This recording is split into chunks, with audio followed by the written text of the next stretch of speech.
What did the weird kid at your school do that nobody ever forgot? In 4th grade, a new girl came to my school. She always brought in egg salad sandwiches for lunch. Her parents loved egg salad and always had a bowl made in the fridge. So, as a result, she got 2 to 3 sandwiches a week. People made fun of her the whole year about being a redhead and because she clashed with everyone she talked with. Whenever I spoke to her, she said she was better than me and would be rich and famous. I didn't really care. All I cared about was that she ate egg salad sandwiches, and it creeped me out. At the end of each year, the teacher would ask the students to help pack stuff up and clean. So I was assigned to clean out the closet. The closet was huge, maybe 7 feet wide and 15 feet long. It's where we hung up our book bags, had cubbies, and where the teacher would store boxes of materials and other stuff on the floor in the higher shelves. So I was cleaning out the closet, and since I was taller, I had to get the step stool that the teacher had so I could pull these boxes from the top shelf. So I hand the first few boxes down to the kids helping me, and they have some basic supplies in them, so they are pretty lightweight. Then I get to the end, where these boxes are dusty because we never use them. I grab the first box, and it's heavier compared to the others, but again, there's nothing I couldn't handle. I grabbed the next box, and this one was heavier, but I got it down and passed it along. Then, finally, I grabbed the last box, and this thing was unbelievably heavy. I drag the box off the shelf and try to grab it, but it's too heavy for my 4th grade hands, and I drop it. The box is now careening towards my classmate at full speed, hitting her in the face. She falls back, and then the horror unfolds. The contents of the box spilled out onto the closet floor, and I became horrified. Hundreds of plastic bags filled with moldy egg salad sandwiches fly out of the box across the closet floor.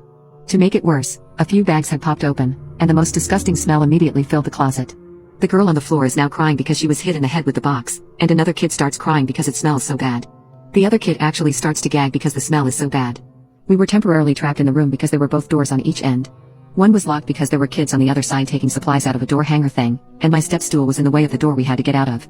I climbed down the ladder, push it through the door, and run out of the room. I hear behind me the muffled cries of the girl, and the other kids start to vomit in the closet. At this point, the teacher comes to the closet, walks into the room, and immediately back out. She takes a breath, grabs the girl with a bloody nose and the puke-covered boy out of the room, and shuts the door. She turns around and asks what happened. I told her that these boxes were heavy and one fell open, but 2 others were on the floor in the room. My teacher put on a brave face and asked me to help get the other boxes out, and we set off on our adventure. We unlock the other door to the room with our faces covered, and we each get one of the boxes, drag them out of the room, and shut the door behind us. We put the boxes on a table, and we opened up one of the boxes. She immediately closes it and starts to gag herself. She opens up the other box and reaches in.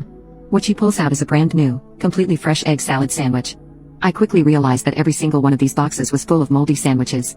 I look over at the weird girl, and with my tiny finger pointing at her, I say, she is the only one who eats egg salad sandwiches. Everyone looks over at the girl, and she starts to cry and then screams out, I don't even like egg salad sandwiches. Then she runs out of the room. So what had happened was that she really did not like egg salad sandwiches, and instead of telling her parents, she took the sandwiches and hid them in the closet instead of throwing them out. I don't know why you would do that, but whatever. The only problem is that she can't reach the top shelf without the step stool, and that step stool was locked in a separate janitor's closet, and it was so we couldn't use it and hurt ourselves during the year. So she actually had to climb up the other shelves on the wall and sneak in the egg salad sandwiches every single time she had one. We never saw her again after that, and she was so embarrassed by the situation she had to move schools twice the following year.